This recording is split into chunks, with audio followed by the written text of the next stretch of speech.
नमस्कार दोस्तों, advance travel vlog के तीसरे एपिसोड में आप सभी का स्वागत है।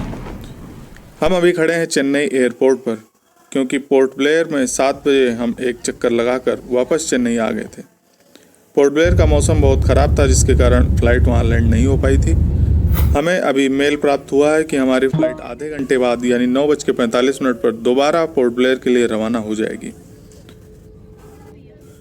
तो दोस्तों, आज की हम इस वीडियो में चेन्नई से पोर्ट ब्लेयर तक फ़्लाइट की यात्रा करेंगे और पोर्ट ब्लेयर से हैवलॉक यानी स्वराज द्वीप तक हम क्रूज़ की यात्रा करने वाले हैं। तो दोस्तों, चेन्नई से स्वराज द्वीप तक की इस यात्रा में मेरे साथ बने रहिए। इसमें मैं आपको जगह जगह पर छोटी छोटी टिप्स भी देता रहूँगा, जो मैं देखूँगा, जो मैं एक्सपीरियंस करूँगा, उसके आधार पर मैं अपने अनुभव आपको बताता रहूँगा, जिससे जब आप अपना प्लान कर रहे होंगे तो आपको बहुत सुविधा होगी। दोस्तों, हमारा विमान टेक ऑफ कर चुका है और जब हम हवा में थे तो बगल में गुजरते हुए एक विमान का चित्र हमने ले लिया। ये वीडियो उतना ज़्यादा स्टेबल नहीं आया, क्योंकि जब दो विमान विपरीत दिशा में जाते हैं तो स्पीड और ज़्यादा तेज़ हो जाती है, जिसके कारण बहुत अच्छा वीडियो नहीं निकल पाया। तो दोस्तों, अभी बज रहे हैं 12:30 और हम पहुंच चुके हैं पोर्ट ब्लेयर के वीर सावरकर एयरपोर्ट पर। यहाँ से निकलने में हमको आधे घंटे का समय लग गया। हमारी जेट्टी 2 बजे की है और जब हम एयरपोर्ट के बाहर निकलते हैं तो 1 बज चुका रहता है, इसलिए हम फटाफट पहली टैक्सी को ही बुक कर लेते हैं। दोस्तों, ये नया टर्मिनल है और नए टर्मिनल के बगल में जो नीले रंग की बिल्डिंग है, ये बिल्डिंग पुराना एयरपोर्ट है। अगर आप बजट ट्रेवल कर रहे हैं तो आपको बस या ऑटो के लिए इस नाके तक आना पड़ेगा। टैक्सी का किराया 300 रुपये है, बस का किराया 20 से 30 रुपये पर हेड है और ऑटो का किराया 100 से 150 रुपये पड़ेगा। पोर्ट ब्लेयर में कई जेट्टीज़ हैं जो अलग अलग कार्य के लिए प्रयुक्त होती हैं। हम जा रहे हैं हेड्डो जेट्टी, क्योंकि हेड्डो जेट्टी से ही नील आइलैंड और हैवलॉक के लिए क्रूज जाते हैं।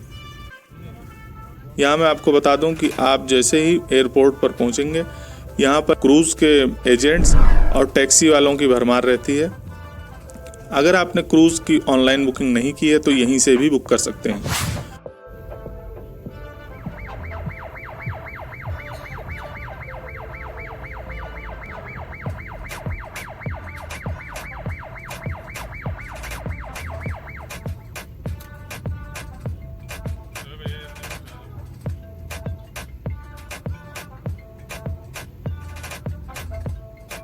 दोस्तों, ये जो हमने क्रॉस किया अभी, ये समुद्र का मरीन म्यूजियम है।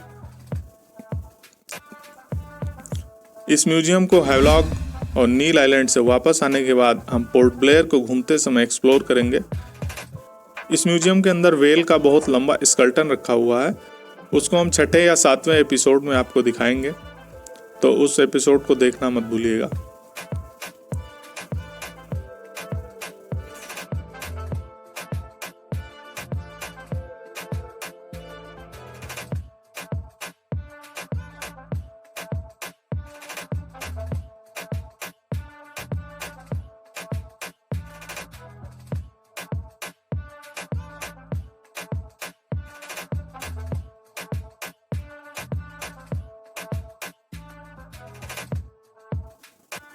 दोस्तों, टिकट पर लिखा रहता है कि आपको चेक इन के लिए कम से कम 1 घंटे पहले रिपोर्ट करना है, लेकिन जब हम पहुंचे तो हमारे पास आधे घंटे का ही समय बचा हुआ था और चेक इन के लिए लंबी लाइन लग चुकी थी। तो मैं फटाफट चेक इन कर लेता हूं और अब हम मिलते हैं क्रूज़ में। तो दोस्तों, ये हिंद महासागर का नीला पानी देखकर आप समझ गए होंगे कि मैं अब क्रूज़ में बैठ चुका हूँ। हमारा क्रूज़ हैवलॉक के लिए निकल चुका है और हम 2 घंटे में हैवलॉक जेट्टी पर उतर जाएंगे। मुझे विंडो सीट नहीं मिल पाई है, इसलिए मैं घूम घूम कर अलग अलग व्यूज़ आपको दिखा रहा हूँ। मैं आपको बैक साइड का व्यू दिखाता हूँ। यहाँ पर लाइन से वॉशरूम बने हुए हैं और इन वॉशरूम के बगल में एक दरवाज़ा लगा है।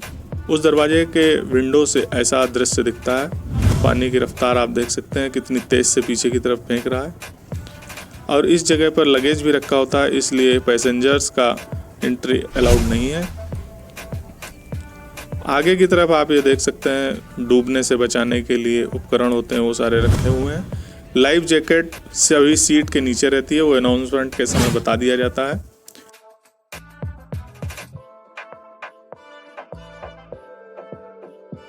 मनोरंजन के लिए टीवी लगी हुई है। सीटिंग अरेंजमेंट आप देख सकते हैं, दोनों साइड विंडो की तरफ 3-3 सीट हैं और बीच में 10 सीट है। हम यात्रा कर रहे हैं सबसे नीचे वाले डेक में, जहाँ पर लगभग 200 सीट के आसपास होती है। इसके ऊपर वाले डेक पर सीट थोड़ी अधिक कंफर्टेबल होती है, तो उसका किराया लगभग 200 रुपये और दूसरे क्लास का किराया लगभग 300 रुपये अधिक होता है। तो दोस्तों यहाँ मैं आपको बताना चाहता हूँ कि मैंने टिकट बुक किया था ग्रीन ओशियन फेरी में, लेकिन उसकी सेलिंग कैंसिल हो गई थी। इसके कारण हमको मैक्रोज में शिफ्ट कर दिया गया है। और जब आप एक फेरी से दूसरे फेरी में शिफ्ट होते हैं तब आप वेब चेक इन नहीं कर सकते हैं, इसलिए हमें विंडो सीट नहीं मिल पाई। अगर हमने वेब चेक इन कर लिया होता तो हमें विंडो सीट मिल जाती, या फिर हम चेक इन प्रारंभ होते ही पहुंच जाएं, यानी डिपार्चर से लगभग 2 घंटे पहले यदि पहुंच जाएं तो हमें मनचाही सीट प्राप्त हो सकती है। अब हमें पैरासेलिंग होते हुए नज़र आने लगी थी, इसका मतलब एलिफेंट बीच बिल्कुल सामने ही है। अगले आधे घंटे में हम हैवलॉक जेट्टी पहुंचने ही वाले थे। ये जो छोटी छोटी नाव आप देख रहे हैं ये लोकल ट्रांसपोर्ट के काम में आती हैं, यानी हैवलॉक में ही एक बीच से दूसरे बीच जाने के काम में, और हैवलॉक के पास में जो 2 किलोमीटर 3 किलोमीटर दूर पे अन्य टापू हैं वहाँ जाने के काम में आती हैं। तो दोस्तों हमारा क्रूज़ अभी जेट्टी पर लग चुका है। नीचे आप भीड़ देख सकते हैं और हम अभी हैं ऊपर के डेक में।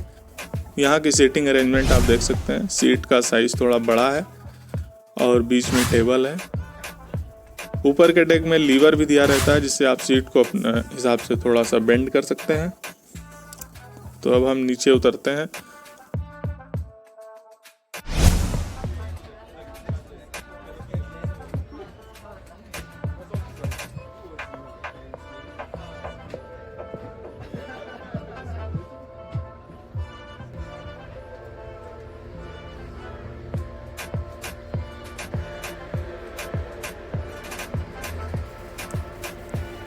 अभी नीचे उतरने के लिए रैंप लगाया गया है।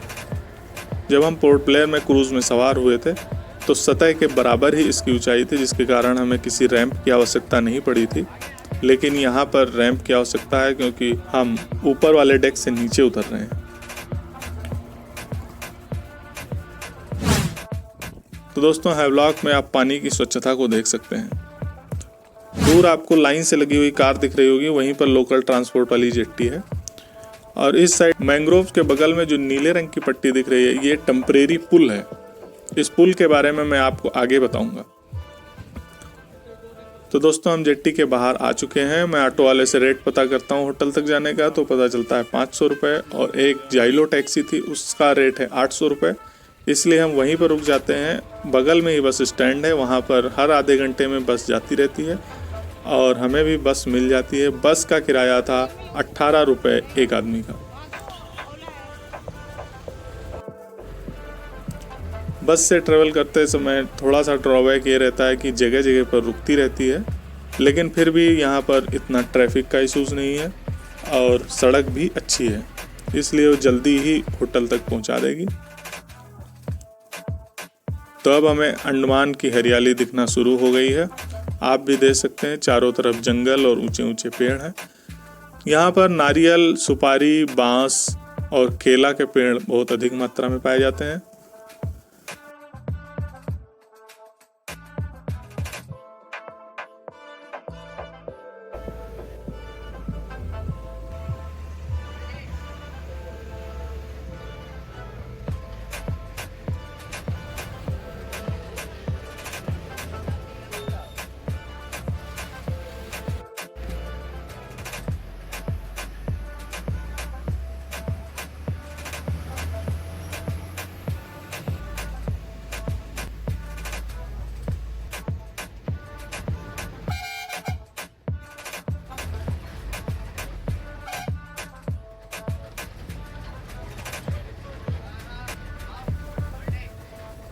दोस्तों आपको ये नीले रंग का बोर्ड नज़र आ रहा होगा और नीले रंग का टी शर्ट पहन के एक लड़का खड़ा है। ये एलिफेंट बीच के लिए ट्रैकिंग करने का स्टार्टिंग पॉइंट है। अगले 5 मिनट में हम अपने होटल के बाहर उतर चुके थे। होटल के बाहर उतरते ही हमें सबसे पहले दिसंबर के महीने में आम के पेड़ पर आम लगा हुआ दिखता है। तो ये हमारा होटल है ग्रीनलैंड रिजॉर्ट, नीचे ही रेस्टोरेंट है। ये रूम का फर्स्ट व्यू है। स्पेस है काफ़ी, नॉन एसी रूम है, एक पंखा लगा हुआ है।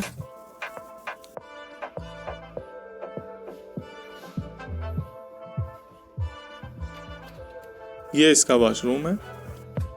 तो दोस्तों हम 36 घंटे की यात्रा कर चुके हैं और अभी समय हो रहा है 5:30, इसलिए अब कहीं पर जाना संभव नहीं है क्योंकि यहाँ सनसेट भी बहुत जल्दी हो जाता है। A few moments later. हम फ्रेश होकर के नीचे आ जाते हैं डिनर करने के लिए। डिनर में हमें सूखे मटर, पनीर और आलू की मिक्स सब्जी, आलू पत्ता गोभी की सब्जी, दाल और 4 रोटी मिली। यदि आप चावल लेते हैं तो इसके साथ 2 रोटी मिलेगी। इस थाली का प्राइस है 180 रुपीज़। तो मित्रों आज की वीडियो को हम यहीं ख़त्म करते हैं और कल हम राधानगर बीच का मॉर्निंग और सनसेट, उसके साथ एलिफेंट बीच की ट्रैकिंग और एलिफेंट बीच को देखेंगे। यदि आपको हमारी वीडियो अच्छी लग रही हो तो इसको लाइक करके चैनल को सब्सक्राइब करना मत भूलिए और इस वीडियो को उन लोगों के साथ ज़रूर साझा करिए जो अंडमान ट्रिप प्लान कर रहे हैं। वीडियो देखने के लिए आपका धन्यवाद।